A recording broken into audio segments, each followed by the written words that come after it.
When should I use a quitclaim deed? There's always a lot of confusion surrounding this instrument and when not to use it.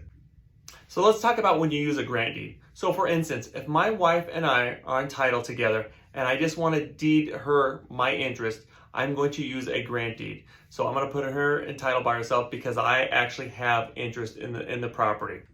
So let's talk about the proper use for a quitclaim deed.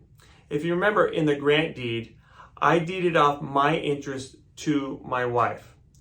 When I use a quitclaim deed, I'm deeding off any interest I may or may not have into the property. So let's give an example. Let's say I buy a piece of property, married man, sole and separate property.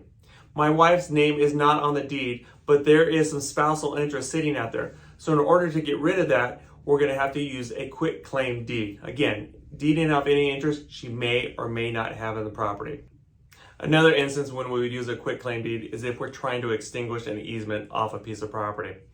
So the differences between a grant deed and a quitclaim deed are nuanced, but they are important.